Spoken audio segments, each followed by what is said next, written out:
Today, we are joined by Cheryl, and as we often do with our guests, I'm going to ask you to introduce yourself for our listeners, Cheryl, please, because you do it so much better than we would.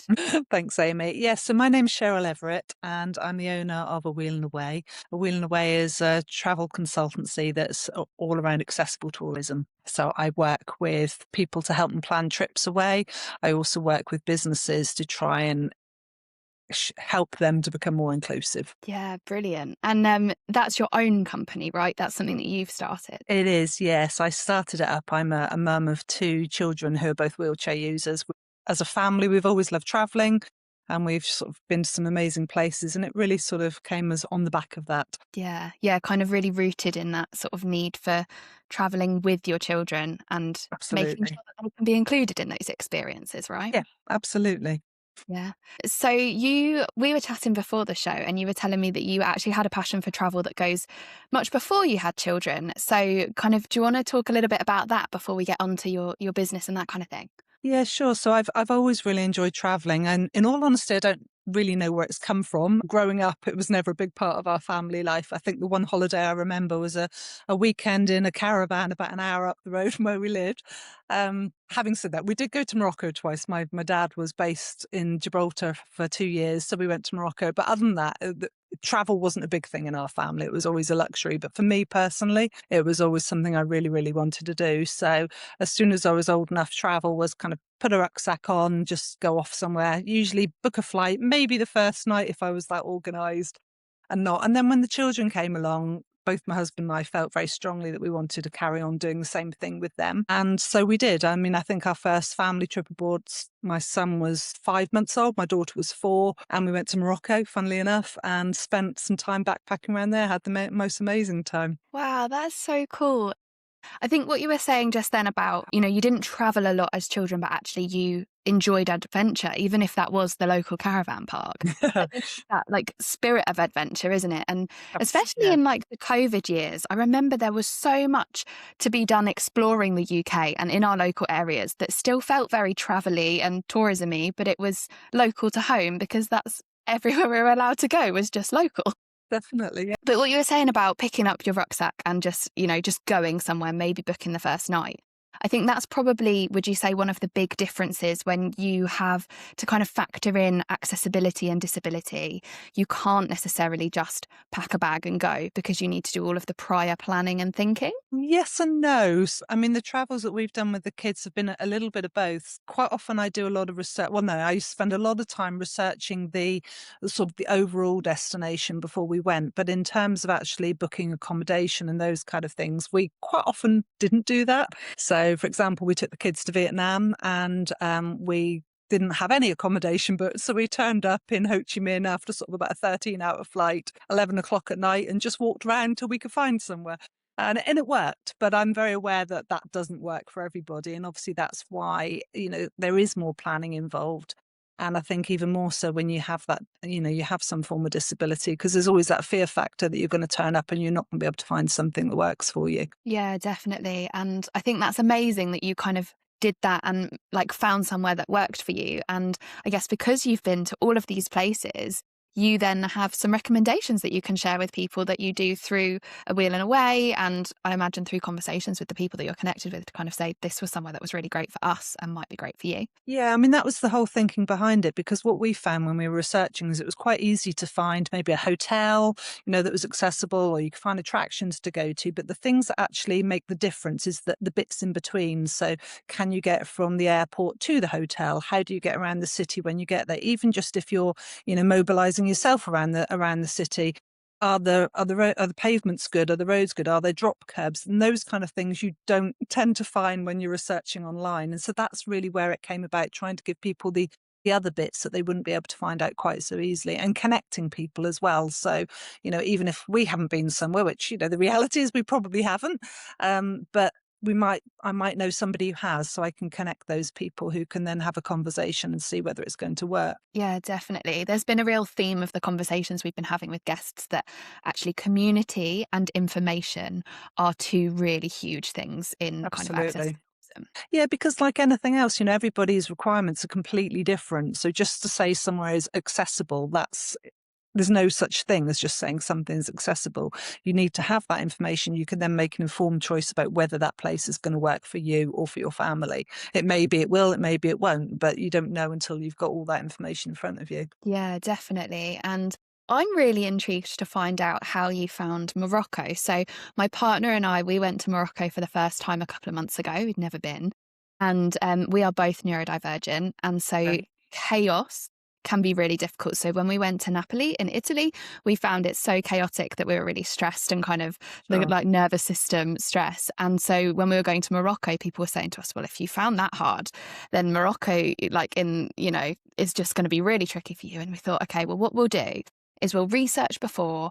And we watched some videos of some people going through the markets. And so Okay. it was literally a walkthrough of this guy that just held his camera and he was like, so you walk through here and then you get out into the big square and then you can go back in through and it's a big maze. And I mean, yeah, and we found that really helpful because then we knew to expect that the bikes would go past you really fast whilst you're browsing and the people would be crowded and everything. But I'm really intrigued to find out how you found Morocco and if you've got any things that are perhaps tips for people listening that think, actually, I'd not even considered that for myself because I thought it'd be too hard. Well, I love Morocco. It's probably my favourite place in the world.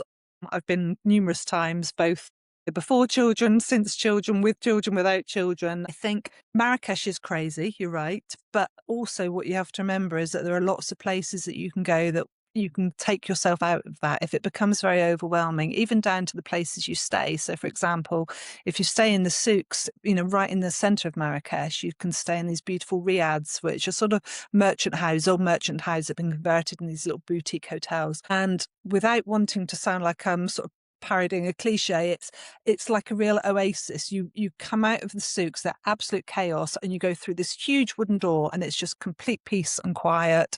And there's usually a little pool in the center surrounded by maybe orange trees or olive trees. And it's absolute heaven. So it's quite easy to take yourself out of that situation if it does become overwhelming. But also there's lots of things that you can see. Yes, the souks are crazy, but there's lots of things, even if you're just talking about Marrakesh, for example, you've got the Yves Saint Laurent gardens, you've got some of the palaces you can go to, and they tend to be much more peaceful and you can walk around in your own time and just, you know, do it in a way that's going to suit you. So there's definitely things there for everybody. It's a fabulous place. What's wonderful about it is it's 3 hours away by plane, but it's like stepping into another world. It really is. It's fantastic. Yeah, we definitely found that. We were like, do you know what? We feel like we're really abroad. And Yeah. because you're used to those sort of flights from the UK, especially, we're used to flying to all of the European cities. And I find that, yes, they are quite different to each other, but actually there's a European feel when you're traveling Yes. around Europe. And it felt very different stepping out into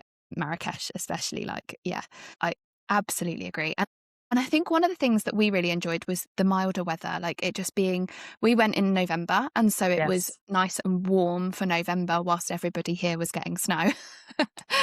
And that can be really good for, so I've got a few physical disabilities, they're hidden ones, Yeah. and the colder it is, the more that flares up. So kind of Okay. going different places like this, especially hotter countries in the colder months, can be really helpful as well for a few people and a lot of people, I imagine. Yeah, definitely. I mean, I know my own children, they find it easier in the warmth. They struggle. My daughter particularly struggles with the cold because she's a full-time wheelchair user. She's not moving around as much, so she gets really, really cold as well. And also it just makes, with potential respiratory problems and all kinds of things. I mean, I can completely empathize with that.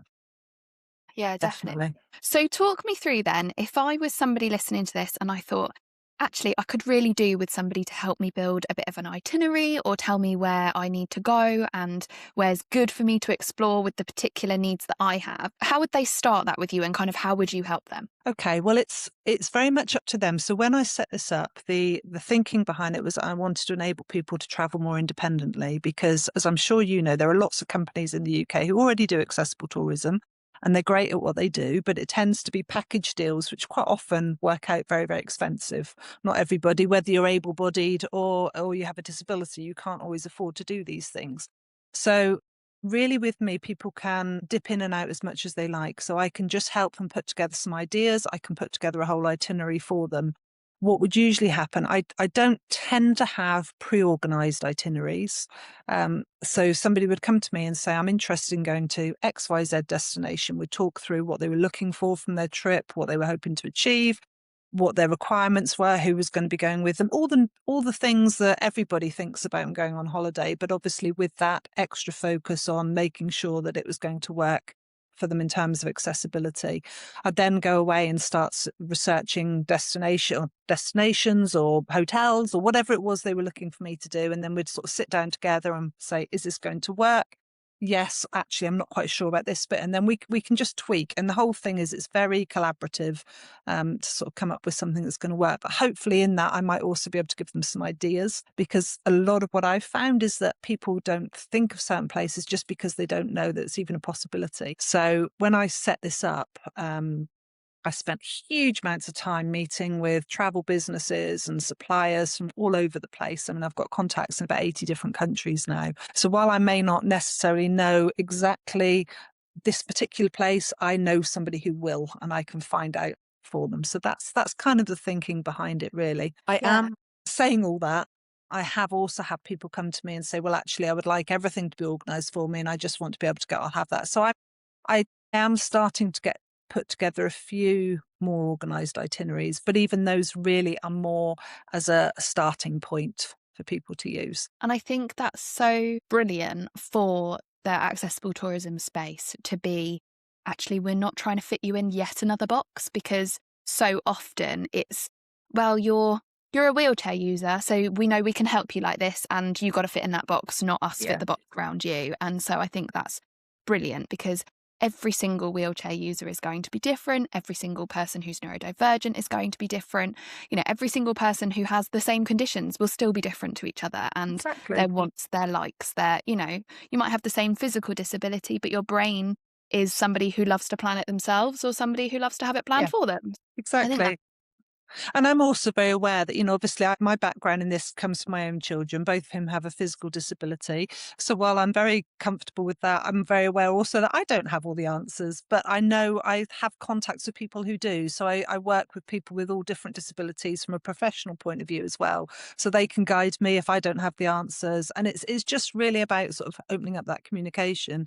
And I think also, sorry, I'm going off a slightly at a tangent, but no, we I love think tangents. I think the budget thing was a huge thing for me.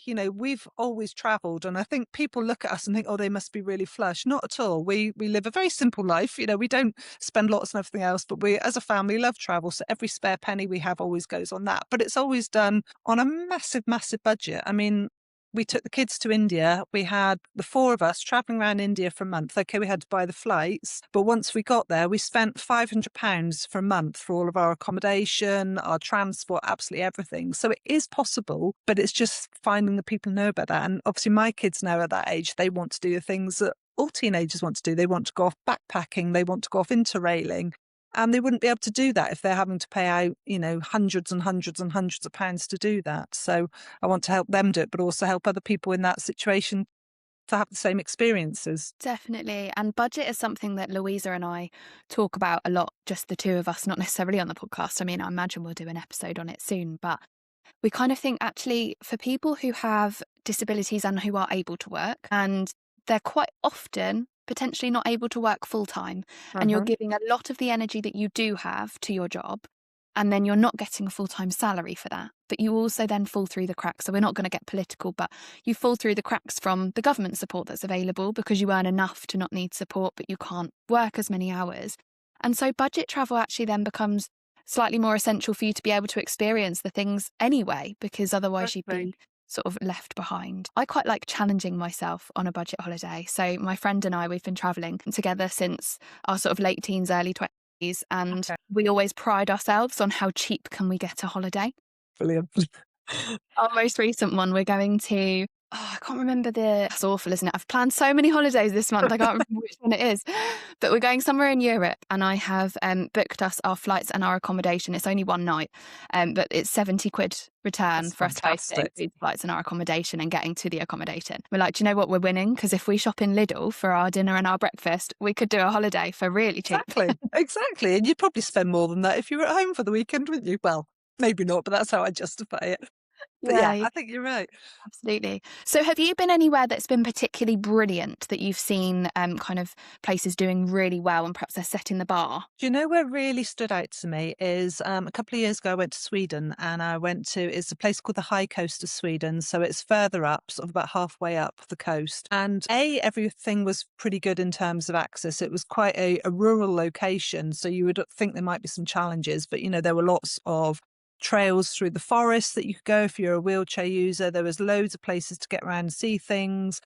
But I think it was more the attitude. I remember speaking to one lady, particularly, and asking her about accessibility in her particular venue. And she kind of looked at me and you looked at me in that way that you think, have I got something stuck on the end of my nose or something? And actually she just couldn't understand why I was asking. And what she said to me was because, well, surely that's got to be the case everywhere. It has to work for everybody. And that was an attitude I found so many places that I went in Sweden, and it was really refreshing because, as I'm sure you know, quite often accessibility is treated as an add-on, isn't it? Whereas here it was just well, it's just what we do. Why wouldn't we?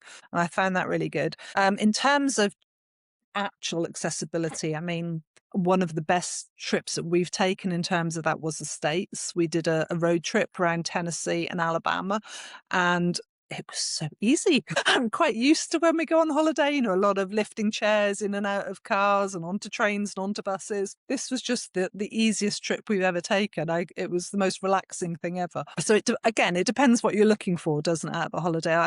Personally, I'm prepared to sacrifice, to do the lifting and the carrying to have the adventure. But if you're looking for something that marries the two, then it was great. Yeah. And do you find there's barriers when you visit I'm not quite sure how to phrase it, but when you go to Europe and you go to Yeah. America, obviously you've got the English speaking and things are culturally quite similar between the UK and America. Obviously there are differences, but compared to some of the other countries. So if you're sort of going out, sort of like Asia way, and you were talking about like Vietnam and those kind of countries, have you found there are just particular barriers that you've now got used to, or barriers that you sort of have to think a bit more ahead about that perhaps you don't when you travel a bit closer to home? Yes, in some ways. I mean, I suppose obviously that the access, standard access is not always as good. So, for example, transport might not be as good. People aren't necessarily as in tune with what's needed. However, the upside of that is what we have found when we've traveled to places like that is everybody is so willing to help, and there's much less of a sense of sort of health and safety. We have to do it this way. So, we've stayed in places that probably if you were in the UK, they'd say, well, we can't do that. You'd think like an accessible room, for example. Most accessible rooms in the UK, they're for two people. And no, we can't fit anybody else in. I'm sorry, we can't do that. So if you're traveling as a family, you then end up spending a huge amount because you're having to book an extra room as well. That isn't the case when we've traveled more further afield. They fit everybody in, they make it work. So it might not be perfect. If you're looking for luxury, that might not be what you're getting. But if you're looking for something that works within a budget, then there's a lot more flexibility there, I would say.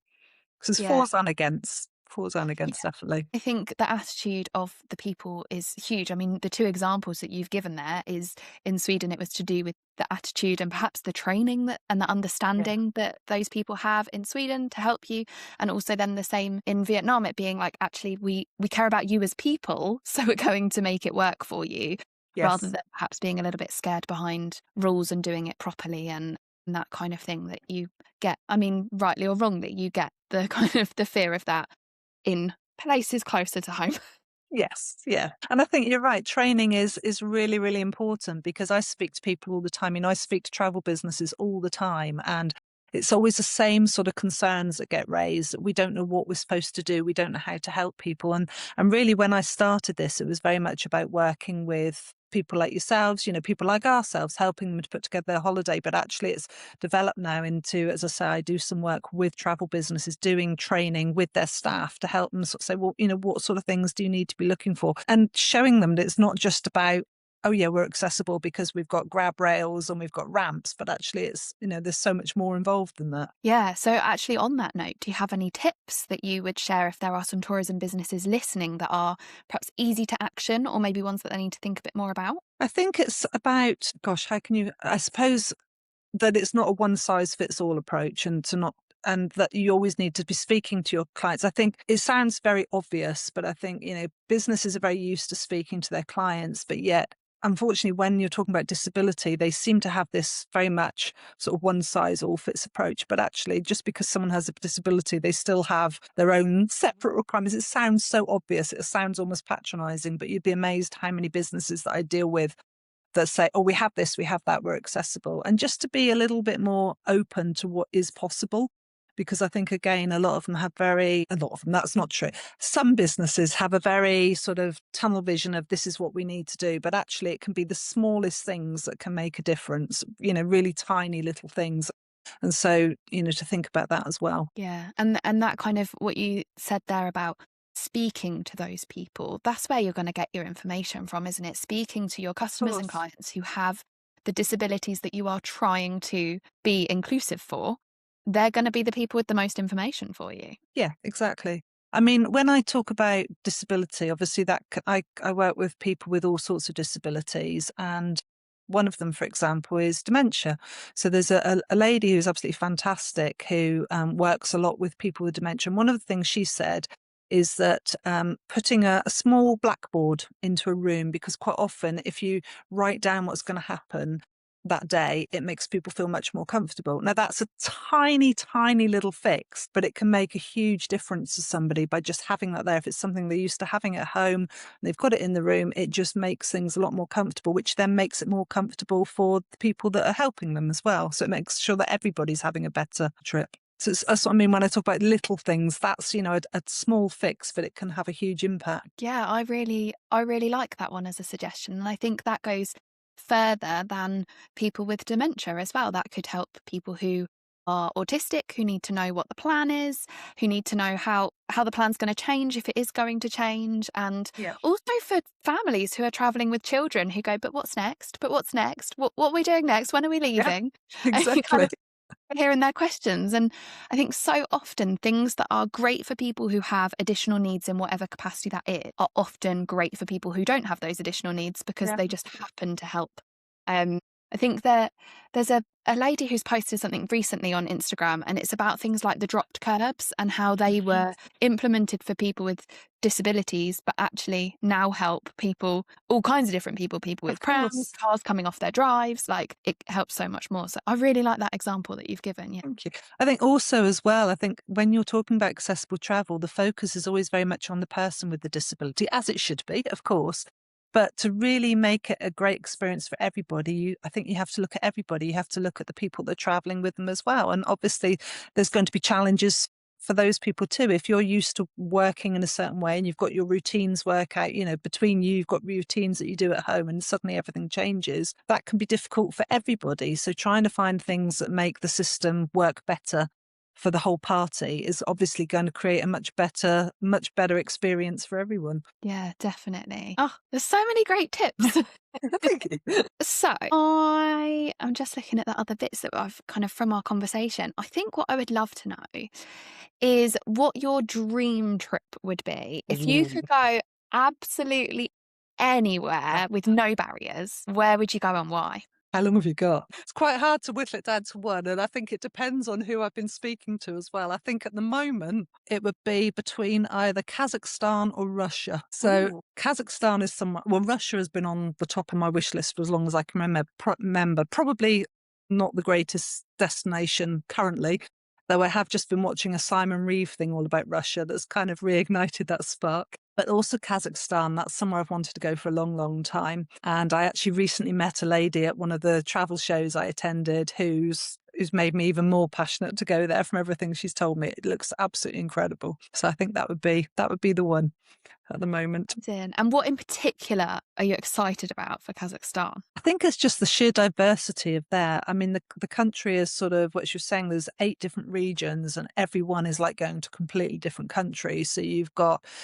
these incredible sort of modern cities, but then you've also got these environments that are like completely the middle of nowhere or slightly lunar landscapes, something totally, totally different. You've got the mountains, you've got the rivers, you've got lots of lots of areas where you've got the sort of local people who live, and the way they live have been living for centuries and nothing's changed. But then, as I say, you've got these cities, like the main cities, that are so modern and so look almost westernized. So the idea of those contrasts really appeals to me. And Yeah. also that it's somewhere that not many people have been. So, that makes it even more interesting. Yeah, sort of off the beaten track.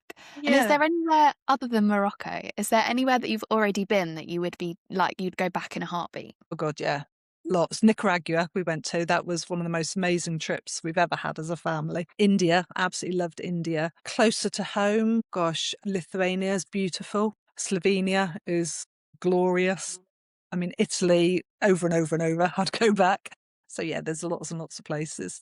Yeah, lush. And we're so lucky to have those so close to us as well, the like last ones that you just mentioned.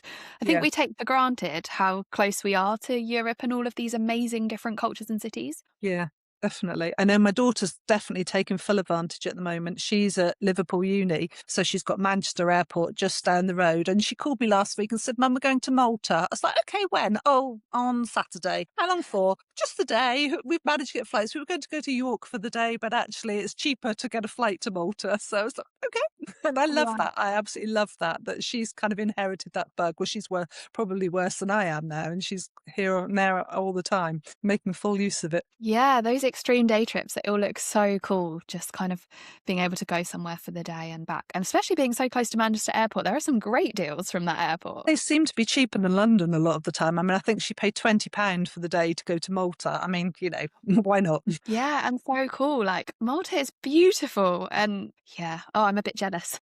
I know, me too. I have to say, there's a little bit in the back of my head that goes, Molly environment, that's not, but other than that, it's, why not? You're only young once, aren't you? Yeah, yeah, for sure. So before I ask you our final question Okay. that we ask all of our guests, how could people connect with you if they're kind of interested in thinking, actually, yeah, what Cheryl's been talking about is she's absolutely the person I need to talk to. Where can they find you? Okay, well, the business is called A Wheel and Away. So I have a website. I'm also on Facebook. I'm on Instagram. I'm on LinkedIn. When I say I'm on there, I'm constantly being told by my children that I need to be on there a lot more because I don't post a lot, but you can find me through that. And I will say that if you look on the website, probably only 5% of the information I've got has actually made it on there, if that, because I'm spending more time looking for stuff and it doesn't always get onto the site. So don't go on and think it doesn't have this or it doesn't have that. Just give me a call. And if it's not on there, if I don't know, I can probably point you in the direction of someone who does. I also do write for some of the magazines as well. So I write sometimes for Motability. I'm a regular columnist in Ability Needs magazine, and I do some others as well. So you can often sort of see some of the things that I've been doing through that as well. And I think it just shows how much you like the personal approach that actually for you, the important thing has been building those connections, finding out that information. And so it hasn't quite made it on the website, but if someone just rings you up, you have so much that you're able to help them with and that you can share with them. Yes, well, that's the hope. Yeah, definitely. So what we'll do is we'll put your links in our show notes as well. So anybody who's listening, if they think, oh, I can't remember that, it'll all be in our show notes. So you can find those and you can connect with Cheryl and give her a follow anyway. And we'll all encourage you when you do post on Instagram. Fantastic. Thank you. So our final question that we ask all of our guests is our Okay. magic question. And that's if you had a magic wand that you could use to change anything in the kind of accessible and inclusive travel and tourism space, what would you use it on? Am I only allowed one? No, you can do more than one. I think probably the one that would really stand out is for people to be able to go on the plane in their chair, because I think that's a huge problem for a lot of people. But I think also to change attitudes and to encourage both businesses and travellers to realise that travel doesn't just have to be going to somewhere, sitting by a pool, doing a couple of excursions and coming home again. That just because someone has a disability doesn't mean they don't want to have a venture and that they're not able to have a venture. All those things are out there. There's some amazing companies already doing it and helping people to have those more exciting trips, but there needs to be more. It should be a norm rather than Yeah.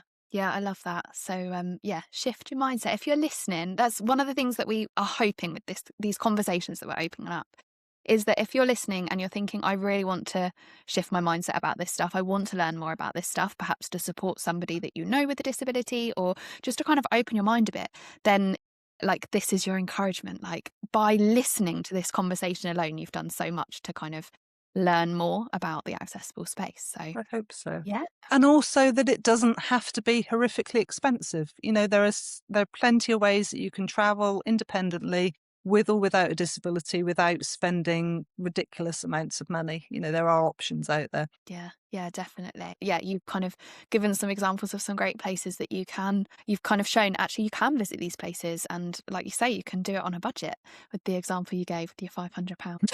Well, thank you so much for joining us, Cheryl. It's been so Oh, lovely to chat to you. thank you very much for having me. I really enjoyed it. Thanks so much for listening.